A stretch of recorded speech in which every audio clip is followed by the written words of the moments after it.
وَلْتَكُن مِّنكُمْ أُمَّةٌ يَدْعُونَ إِلَى الْخَيْرِ وَيَأْمُرُونَ بِالْمَعْرُوفِ وَيَنْهَوْنَ عَنِ الْمُنكَرِ وَأُولَئِكَ هُمُ الْمُفْلِحُونَ۔ دوستو، پیارے بچوں اور میری پردہ نشین ماں اور بہنوں، سب سے پہلے اللہ رب العالمین کے شکر گزار ہیں کہ اللہ رب العالمین نے اپنی توفیق سے ہم سب کو اللہ کے اس گھر میں اجتماعی طور سے اللہ رب العالمین کے جانب سے عطا کیے گئے اس خوشی کے موقع پر جمع ہونے کی توفیق عطا فرمائی ہے۔ اللہ سے دعا کرتے ہیں کہ العالمین ہماری یہ اجتماعیت ہمیشہ اللہ برقرار رکھے اور امت مسلمہ کو اتحاد اور اتفاق کے ساتھ اللہ رہنے کی توفیق عطا فرمائے۔ حضرات گرامی، میں نے سورہ صافات کی آیت نمبر 102 آپ کے سامنے پڑھی ہے۔ یہ وہ آیت ہے کہ بارہا حضرت ابراہیم علیہ السلام کی سیرت کے سلسلے میں آپ سنتے آ رہے ہیں۔ اس میں ایک اہم نقطے کی طرف آپ کی رہنمائی کرنی ہے، ایک بات آپ کے سامنے پیش کرنی ہے اور اپنی بات مختصر میں اختصار کے ساتھ ختم کرنے کی میں کوشش کروں گا۔ اللہ سے دعا ہے کہ العالمین ہم سب کو سمجھنے عمل کرنے کی توفیق عطا فرمائے۔ میں نے جو آیت پڑھی ہے، اللہ فرماتے ہیں فَلَمَّا بَلَغَ مَعَهُ السَّعْيَ، کہ جب حضرت اسماعیل علیہ السلام اپنے والد حضرت ابراہیم علیہ السلام کے ساتھ دوڑ دھوپ کرنے کے قابل ہو گئے، یعنی آپ کے ساتھ ہاتھ بٹانے کے کام اور ہاتھ بٹانے کے لائق ہو گئے، تو حضرت ابراہیم علیہ السلام آئے حضرت اسماعیل علیہ السلام کے پاس اور یہ کہا یا بنی انی ارا فی المنام انی اذبحک فانظر ماذا تری، اے میرے بیٹے، میں نے یہ خواب دیکھا ہے کہ میں تجھ کو ذبح کر رہا ہوں، فانظر ماذا تری، لہذا اے میرے بیٹے تیری رائے کیا ہے؟ قال یا ابت افعل ما تؤمر ستجدنی ان شاء اللہ من الصابرین، کہا کہ اے میرے ابا جان، آپ کو جو حکم دیا گیا ہے وہ آپ کر گزریے اور انشاءاللہ آپ مجھے صبر کرنے والا پائیں گے۔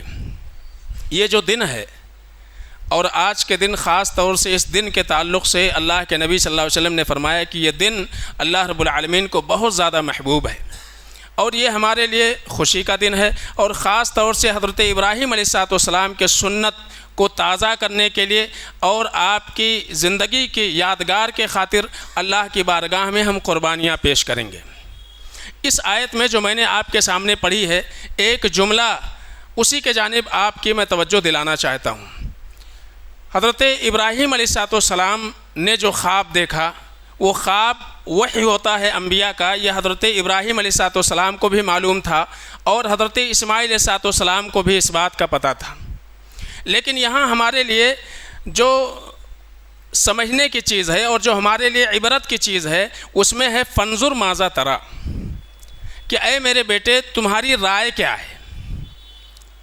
یہاں حضرت ابراہیم علیہ السلام کی سیرت ہمیں یہ بتا رہی ہے کہ ہم اپنوں کے درمیان رہیں یا غیروں کے درمیان رہیں، ہمیشہ اپنوں کے وجودی حیثیت کو ہم سمجھیں۔ ہم جس گھر میں رہ رہے ہیں، جس ماحول میں رہ رہے ہیں، وہاں ہمارے درمیان جو لوگ رہ رہے ہیں، ہمارے گرد و پیش جو لوگ رہے ہیں، ان کی وجودی حیثیت کو ہم تسلیم کریں۔ یہاں حضرت ابراہیم علیہ السلام وہ جانتے تھے کہ خواب یہ اللہ کا وحی ہے، یہ حکم ہے اللہ رب العالمین کے جانب سے، بیٹے کی رائے لینے کی کیا ضرورت تھی؟ یہاں ہم یہ بتانا چاہتے ہیں آپ کو کہ ہم جس گھر میں رہ رہے ہیں، ہماری اپنی اولاد ہے، ہمارے اپنے بیوی بچے ہیں، ہمارے اپنے بھائی بہن ہیں اور ہمارے اپنے ماں باپ ہیں۔ یہاں اللہ رب العالمین کے جانب سے ہمیں یہ تعلیم مل رہی ہے کہ جب ہم کسی اہم معاملے کا فیصلہ چاہیں، کوئی کام ہم کرنا چاہیں، تو ہم اپنوں کو فراموش نہ کریں بلکہ رائے اور مشورے میں ان کو ضرور شریک کریں۔ ایسا نہیں ہے کہ گھر میں اگر بیوی ہیں یا عورتیں ہیں، وہ اس لائق نہیں ہے کہ آپ ان سے کوئی رائے اور مشورہ لیں، بالکل لینا چاہیے، یہ ضروری ہے۔ حضرت ابراہیم علیہ السلام باپ ہیں، حضرت اسماعیل علیہ السلام بیٹے ہیں، اور بہت بڑے نہیں ہوئے تھے، لیکن پھر بھی حضرت ابراہیم علیہ السلام اپنے بیٹے سے مشورہ لے رہے ہیں۔ تو ایسے امور جو بچوں کے سمجھنے کے قابل ہو، ان امور میں خاص طور سے بچوں سے بھی رائے اور مشورہ لینا چاہیے۔ یہ اس لیے ہے تاکہ وہ لوگ سمجھیں کہ ہماری بھی اس گھر میں کوئی نہ کوئی حیثیت ہے، ہم اس قابل ہیں، یا کم سے کم ان کے عقل کا پتہ چلتا ہے کہ ہمارا بچہ کس قابل ہے، ہماری بیوی کس قابل ہے، دینی حیثیت سے ان کا مزاج کیسا ہے، یہ کم سے کم پتہ چلتا ہے۔ تو گھر کی عورتوں سے، گھر میں موجود بھائی بہنوں سے، اور اسی طرح سے خصوصی طور سے ماں باپ سے جنہوں نے اپنے بال سفید کیے ہیں، جن کی زندگیوں میں بہت سارے تجربات ہیں، ہم بڑے بڑے فیصلے اپنے دوستوں کے رائے مشورے سے، اپنے رشتہ داروں کے رائے مشورے سے لے لیتے ہیں اور کوئی کام کرنا ہم شروع کر دیتے ہیں، لیکن وہیں اپنے ماں باپ کو جنہوں نے زندگی بھر ہر قسم کی شفقت سے ہم کو پالا ہے، ہماری پرورش کی ہے، ان بوڑھے ماں باپ کو ہم فراموش کر دیتے ہیں، بھول جاتے ہیں۔ ان سے رائے لینا، ان سے مشورے لینا اور ان کا اندیا جاننا، ان کی سوچ اور فکر کو جاننا، یہ ہم ضروری نہیں سمجھتے ہیں۔ یہ سب سے بڑی ہماری بھول ہے۔ یہاں حضرت ابراہیم علیہ السلام اپنے بیٹے حضرت اسماعیل علیہ السلام سے رائے لے رہے ہیں۔ فانظر ماذا تری، اے میرے بیٹے، اللہ کے جانب سے یہ حکم ہوا ہے، میں نے یہ خواب دیکھا ہے، فانظر ماذا تری، اے میرے بیٹے اس بارے میں تیری رائے کیا ہے، تو کیا مشورہ دینا چاہتا ہے، تو کیا رائے دینا چاہتا ہے۔ حکم حضرت ابراہیم علیہ السلام کو ہوا تھا ذبح کرنے کے لیے بیٹے کو، لیکن بیٹے کو اللہ نے حکم نہیں دیا تھا کہ تو جا کر کے ذبح ہو جا۔ تو یہاں بتانا یہ مقصود ہے کہ اپنوں کے وجودی حیثیت کو کبھی فراموش نہیں کرنا چاہیے۔ اللہ کے نبی جناب محمد مصطفیٰ صلی اللہ علیہ وسلم کی زندگی کو اگر ہم دیکھتے ہیں تو اللہ کے رسول صلی اللہ علیہ وسلم نہ صرف صحابہ سے مشورہ لے رہے ہیں، بعض موقع پر امہات المومنین سے بھی اللہ کے نبی صلی اللہ علیہ وسلم مشورہ لے رہے ہیں۔ صلح حدیبیہ کا موقع ہے، 1500 صحابہ کرام عمرے کے غرض سے اللہ کے نبی صلی اللہ علیہ وسلم کے ساتھ میں مدینے سے نکلے بھی ہیں، حدیبیہ کے مقام پر روک دیے جاتے ہیں اور یہ فیصلہ ہوتا ہے کہ اس سال عمرہ نہیں کر سکیں گے۔ اللہ کے رسول صلی اللہ علیہ وسلم حکم دیتے ہیں مسلمانوں کو اپنا جو ہے احرام کھول دیں، اپنا احرام کھول دیں، اب یہاں سے اپنے کو واپس جانا ہے۔ کوئی بھی صحابی اللہ کے نبی جناب محمد مصطفیٰ صلی اللہ علیہ وسلم کے اس حکم کی تعمیل کے لیے آگے نہیں بڑھتا ہے۔ سارے لوگ غم و غصے کے اندر ہیں کہ ہم اتنی جو ہے کوشش کے باوجود، رغبت کے باوجود اتنی دور کا سفر کر کے آئے ہیں، اب یہاں سے ہم واپس پلٹ کر کے جائیں۔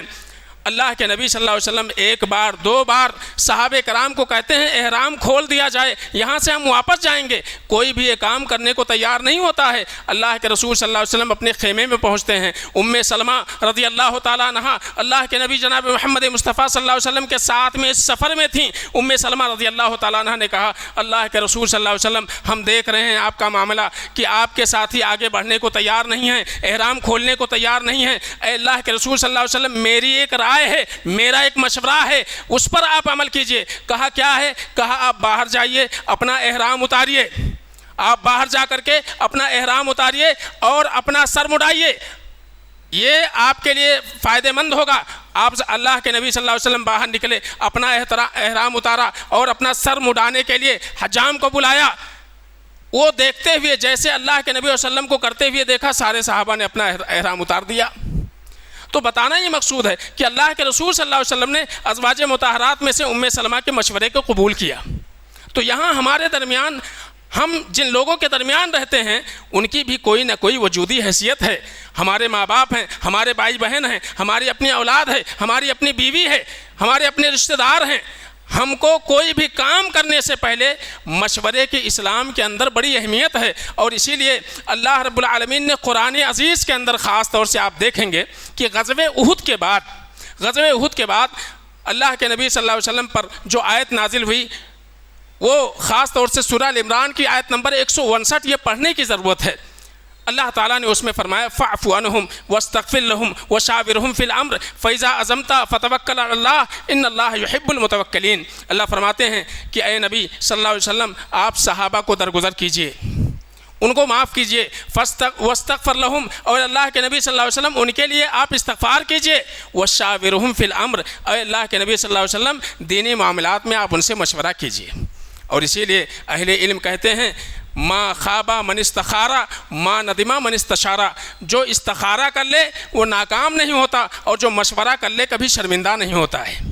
لیکن مشورے کے معاملے میں خاص طور سے شاورہم فی الامر کہا گیا ہے۔ شاورہم فی الامر کا معنی یہ ہوتا ہے کہ جو بھی ہمارے ذمہ داران ہیں اور جو بھی جو بھی انسان مشورہ لینا چاہے، جن لوگوں کو بھی مشورے کے لیے بلائے، اس کی ذمہ داری ہے کہ ان کے مشوروں کو بغور سنے، اس پر غور کرے اور اس کے بعد فیصلہ لے۔ ایسا نہ ہو کہ ایک انسان اپنے آپ کو اپنا امیر سمجھ کر کے، ذمہ دار سمجھ کر کے سارے لوگوں کے رائے کو اور سارے لوگوں کے مشوروں کو مسترد کر دے اور ڈکٹیٹر اور ظالمانہ حیثیت سے اپنا ہی حکم نافذ کرنے کی کوشش کرے۔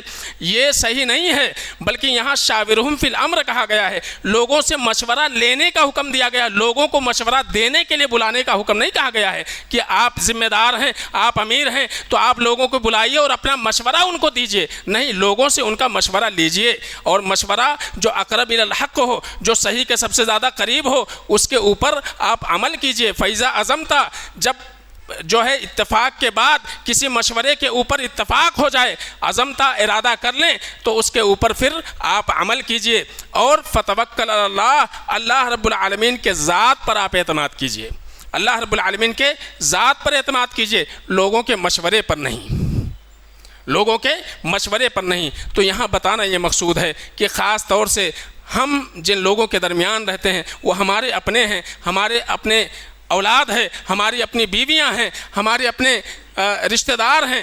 جب بھی ہم کوئی کام کرنے کا عزم کریں تو ان کے وجود کو ہم فراموش نہ کریں، ان کے وجود کو ہم نہ بھولیں، خاص طور سے اپنے ماں باپ کو قطعی نہ بھولیں۔ آپ جو ہے کوئی بھی کام کرنا چاہیں ان سے ضرور مشورہ لیں، ان کے سامنے ضرور اپنی باتیں رکھیں، ہم یہ کرنا چاہتے ہیں، یہ بزنس کرنا چاہتے ہیں، اس کام میں ہم آگے بڑھنا چاہتے ہیں، آپ کی رائے کیا ہے؟ آپ اپنے تجربے کے لحاظ سے ہماری کیا رہنمائی کر سکتے ہیں؟ یہ ماں باپ کے لیے اور اپنے بال بچوں کے لیے، اپنی بیوی کے لیے، اپنے رشتہ داروں کے لیے دل جوئی کا ایک بہت بڑا سبب ہے۔ اس سے آپسی محبت بڑھتی ہے اور اس سے جو ہے ایک دوسرے کے تئیں قریب ہونے کا ایک موقع ملتا ہے اور قربت کا ہم احساس دلاتے ہیں۔ یہی حضرت ابراہیم علیہ السلام کے سیرت سے ہم کو پتہ چلتا ہے کہ وہ اللہ کا حکم ہے، اللہ نے حکم دے دیا ہے، پھر بھی کہہ رہے ہیں فانظر ماذا تری، اے میرے بیٹے بتاؤ ذرا تمہاری رائے اس میں کیا ہے۔ تو اپنوں کے وجودی حیثیت کو کبھی فراموش نہیں کرنا چاہیے۔ اسی طرح سے خاص طور سے اللہ تعالیٰ نے ہم سب کو توفیق دی اور اللہ توفیق دے کہ ہم اللہ رب العالمین کے بارگاہ میں اپنی جانور کو قربان کریں۔ خاص طور سے اس میں دو باتوں کا اہتمام ضرور کریں، طہارت اور صفائی کا اہتمام کریں۔ حالات جس طرح کے ہیں، ہماری یہ کوشش ہو کہ ہم جو جانور ذبح کر رہے ہیں وہ ایسا نہ ہو، یہ چونکہ ایک عبادت ہے اور عبادت طہارت دونوں جڑے ہوئے ہیں آپس میں، لہذا ہم یہ کوشش کریں کہ ہمارے اس عبادت کے انجام دہی سے کسی دوسرے کو تکلیف نہ پہنچے۔ خاص طور سے جو بھی جو ہے غلاظتیں ہیں ان کو آپ راستوں کے اوپر ڈالنے کی کوشش نہ کریں، جو بھی ان کے مقام ہیں آپ وہاں تک پہنچائیں اور خاص طور سے اپنے محلے کو، اپنے گھر کو صاف ستھرا رکھنے کی کوشش کریں۔ اور دوسری چیز یہ ہے کہ خاص طور سے ان اللہ یحب المحسنین، اللہ رب العالمین احسان کرنے والوں کو پسند فرماتا ہے۔ تو یہ جو ہاں قربانی ہے اس میں خاص طور سے ہم احسان کرنے کی کوشش کریں۔ احسان کا مطلب یہ ہے، اللہ فرماتے ہیں فَكُلُوا مِنْهَا وَأَطْعِمُوا الْقَانِعَ وَالْمُعْتَرَ، کہ ہم خود بھی اس سے کھائیں اور اسی طرح سے جو ہے وہ دوسروں تک بھی پہنچائیں۔ تو ہماری یہ کوشش ہو کہ ہم ان لوگوں کو تلاش کریں جو کسی وجہ سے انہیں توفیق نہ ہو سکی، قربانی نہیں کر سکے، ان تک جو ہے آپ اپنے گوشت کو پہنچانے کی کوشش کریں تاکہ ان کی اولاد بھی اور وہ گھرانہ بھی آپ کے ساتھ خوشیوں میں شریک ہو سکے۔ تو ان باتوں کا خاص طور سے اہتمام کریں کہ طہارت و صفائی کا خیال کریں اور خاص طور سے لوگوں کے ساتھ احسان کرنے کی کوشش کریں اور ان کے گھروں میں بھی خوشیاں آپ لانے کی کوشش کریں۔ اللہ کے نبی صلی اللہ علیہ وسلم نے فرمایا، آپ سے پوچھا گیا افضل عمل کیا ہے؟ آپ نے کہا ادخال السرور علی المومن، کسی مومن کے دل میں خوشی پیدا کر دینا یہ سب سے بڑی نیکی اور افضل نیکی ہے۔ تو خاص طور سے اس کی کوشش کرنا چاہیے۔ اللہ رب العالمین سے دعا ہے کہ الہ العالمین ہم سب کے لیے خاص طور سے پوری زندگی الہ العالمین ہم سب کو موحد بن کر رہنے کی توفیق عطا فرمائے۔ الہ العالمین ہم سب کو متبع سنت اللہ رب العالمین بننے کی توفیق عطا فرمائے۔ الہ العالمین ہمارے درمیان جو لوگ پریشان حال ہیں الہ العالمین ان کی پریشانی کو دور فرما دے۔ الہ العالمین جو مقروض ہیں الہ العالمین ان کے قرضے کو دور فرما دے۔ الہ العالمین جو بیمار ہیں الہ العالمین ان مریضوں کو اللہ شفائے کامل عطا فرما دے۔ الہ العالمین آج اس وقت پوری دنیا میں جہاں بھی بدامنی ہے الہ العالمین اس بدامنی کو امن میں تبدیل فرما دے۔ الہ العالمین امت مسلمہ کو امن کی حالت میں رہنے اور الہ العالمین ہر قسم کے ہر قسم کے مصائب سے، آفات سے، بلا سے الہ العالمین امت مسلمہ کی حفاظت فرما۔ الہ العالمین جو بھی تیرے دین کی سربلندی کے لیے کوشش کر رہے ہیں، الہ العالمین ان کی کوششوں کو قبول فرما۔ الہ العالمین جو اعدائے اسلام ہیں، دشمنان اسلام ہیں، جو اسلام اور مسلمانوں کو صفحہ ہستی سے مٹانے کی کوشش کر رہے ہیں، الہ العالمین تو ان کے حربوں کو، ان کے چالوں کو اللہ رب العالمین ناکام بنا دے۔ الہ العالمین جو بھی دین کی سربلندی کے لیے سر توڑ کوشش کر رہے ہیں، الہ العالمین ان کے اندر اخلاص پیدا فرما دے۔ الہ العالمین ہم سب کو تا زندگی اتفاق و اتحاد سے اللہ رہنے کی توفیق عطا فرمائے۔ ہمارے درمیان جو بھی نزاع ہیں، اختلافات ہیں، الہ العالمین ان کو مٹانے کی ہمیں توفیق عطا فرمائے۔ الہ العالمین پوری امت مسلمہ کو تا زندگی توحید پر اللہ تعالیٰ قائم رہنے کی توفیق عطا فرما۔ جب ہم سب کا خاتمہ ہو، الہ العالمین توحید پر خاتمہ ہو۔ بارک اللہ لنا ولکم فی القرآن الحکیم ونفعنا وإياکم بالآیات والذکر الحکیم، انہ تعالیٰ جواد کریم ملک الرؤوف الرحیم۔